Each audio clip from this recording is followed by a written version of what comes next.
This is Valley News Live at 10.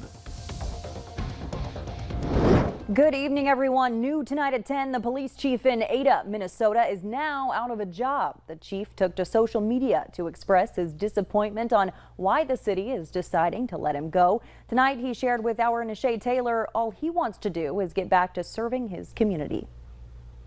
Jody Booing served as Ada's police chief for more than a decade. I came to Ada as a police officer in 1998.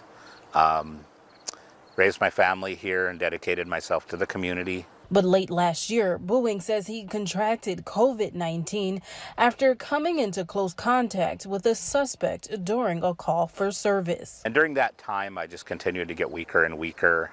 I was immediately life flighted to Fargo and spent a week in the hospital. Since then, Booing has been fighting to rebuild his health so he could get back to serving his duties as police chief. I've attended a total of 79 doctor's appointments since December.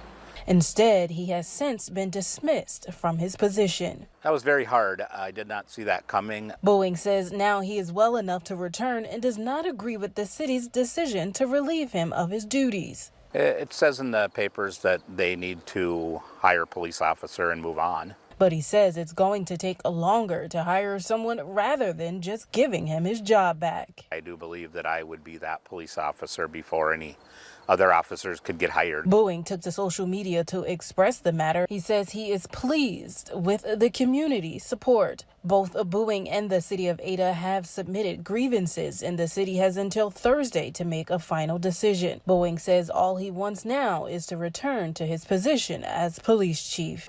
I'm just hoping that they look at everything as a whole and make a better decision. In Ada, Nishay Taylor, Valley News Live. Now, as far as the details of the city's response, we're not sure. Ada's mayor says he's been advised by the city attorney not to comment due to Minnesota privacy laws. Chief Meteorologist Hutch Johnson is here now. He has an update on what's happening with the weather. Hutch? Well, I'll tell you what, we got a great view of the moons across the valley right now. We got a split screen here where you're looking at the upper left. There's Devil's Lake. The clouds in front, kind of that spooky view. And as you look up in the upper right, that's Grand Forks. And again, it's orange as it's just making its rise on the horizon. You can see from our Luther family forward view there just how orange it looks over the FM area as we head into the evening hours. So we do have a few clouds drifting out there, but nothing on the radar showing precipitation. And at least at surface level, the smoke is not something that's impacting our ability to smell it, and the air quality isn't at its worst. And as we go through the forecast here at the surface, through Wednesday, things stay pretty quiet in our area as far as surface smoke goes. But in the upper levels of the atmosphere, you can see where all this smoke that's causing our orange sunrises and sunsets exists. Mid and upper atmosphere. Through Wednesday it stays here, and then late Thursday it'll start to be swept out briefly as we'll get a little reprieve from those smoky skies. Temperatures in the 50s and low to mid 60s down in the south for a quiet evening. A sprinkle cannot be ruled out in the far north this evening, but other than that, it should be quiet. We'll have hour-by-hour details on when our chance of rain increases here, Stacy, coming up in about a little while. All right. Thanks so much, Hutch. Continuing coverage now on the trial of Arthur Colley. Jurors are one day closer to a verdict as prosecutors rested their case against 23-year-old Colley late this afternoon. He's charged in the brutal attack on 14-year-old Jupiter Paulson last summer in the Party City parking lot in Fargo. She was the heart and soul of so many people. So many people just knew her as the light in the room. The defense is expected to begin calling its witnesses to the stand in the morning. If convicted on the murder charge, Colley faces the rest of his life in prison without the possibility of parole. Local health officials are taking steps to save lives as the nation grapples with an epidemic of overdoses. Fargo Cass Public Health is now partnering with a California company to hand out new test strips. They have a QR code which instructs users how to anonymously upload positive results. This allows them to create a map and highlight which areas are at risk for seeing substances laced with the deadly drug fentanyl. Health leaders say it's giving them insight on how to better help and warn people in our area. Up until we started partnering with them, I had no idea. I would hear from our folks like, oh yeah, this came back positive. They wouldn't tell me where. They wouldn't tell me what it was. I can then say, hey, this is what I found out's going on in your neck of the woods. Like, you need to be careful. Take some of these, give some of your friends. You know, we give them out like crazy. You can read much more on this story on your VNL News app. You can download and use that for free. Just search VNL News in the App Store today. New at 10, some big changes may be on the way for Yunker Farm in Fargo. After the closing of the Children's Museum, the Fargo Parks District is ready to get information on what should happen next. They want you to stop by and give your input this Saturday from 10 to 3. We're told this is the initial gathering of information by their consultant, Norris Design. A more formal timeline for next steps will be established soon. Also new at 10, the Fargo School Board is eyeing a new middle and high school. At tonight's school board meeting, they approved the first reading of a 10-year long-range facilities plan. It all centers around Bennett Elementary, which is projecting increasing enrollment and already set to exceed enrollment targets in the next 5 years. The idea is to build a new high school west of I-29 and a new middle school to feed into Davies High School. You can read more on the long-range plan on our website. Just click on this story. North Dakota Governor Doug Burgum is announcing plans to create legislation that would address child care issues in the state. Governor Burgum's plan will focus on 3 things: making child care more affordable, more widely available, and improving child care quality statewide. It already has the support of several lawmakers. Governor Burgum says the issue comes down to one problem. Working families are experiencing a child care crisis. There are more children than there are slots, is a simple way to put it.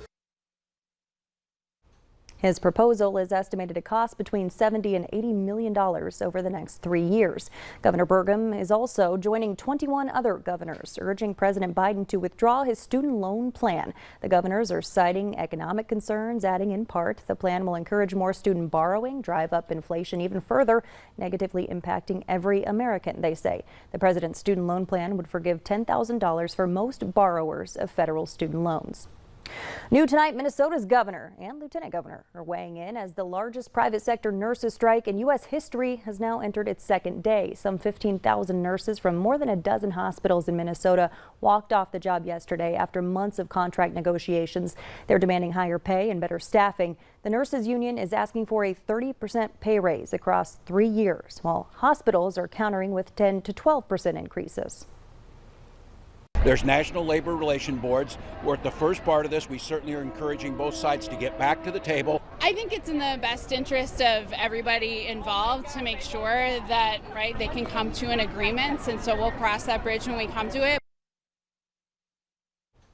Now, job postings circulating online for traveling nurses from Medical Staffing Solutions advertise pay starting at just under $8,000 for this strike specifically. Other ads on Indeed list positions for the 3 days of the strike at more than $10,000. In addition to inflation's significant impact on the economy, the Biden administration is working to prevent a nationwide railway strike by the end of this week. As Chris Van Cleve shows us, a strike could cost the U.S. billions of dollars per day. Tonight, as much as 40% of all U.S. freight shipments could be halted by Friday if the nation's railroads can't make a deal with unions representing nearly 60,000 workers. Negotiations continue as at least 3 cabinet secretaries and President Biden work to end the stalemate. The shutdown is not acceptable. The two sides are at odds over sick time and attendance policies unions say penalize workers. The looming strike would idle 7,000 trains and 140,000 miles of track across 49 states, prompting Amtrak to cancel some long-haul service and warnings for commuter rail riders to make backup plans before Friday. I've been commuting from the suburbs to Chicago now for over 30 years. I can never remember this happening.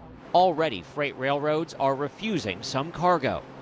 There's just no question that it would be extremely devastating. This is sort of one of those things that is a main artery for the entire U.S. economy. And if you cut off that artery, you get a stroke, and you can't afford that. Nearly 500,000 extra big rigs would be needed to replace the idled trains. The first rail strike in 30 years could cost the economy an estimated $2 billion a day, disrupting agriculture, automotive, energy, and retail businesses. The railroad has agreed to substantial raises and bonuses. The holdup sick time. North Dakota senators say they're working to avoid this major blow to the economy. You can read more about that on your VNL News app. Just click on this story.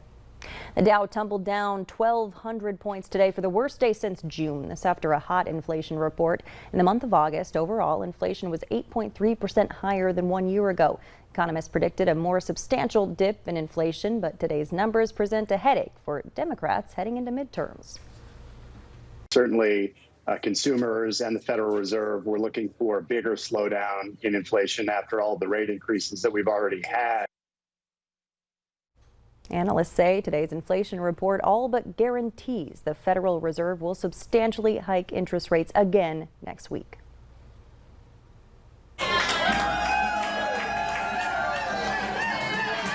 Stay with us. Still to come here on Valley News Live at 10, a welcome home fit for a very special bunch of veterans. We'll take you there.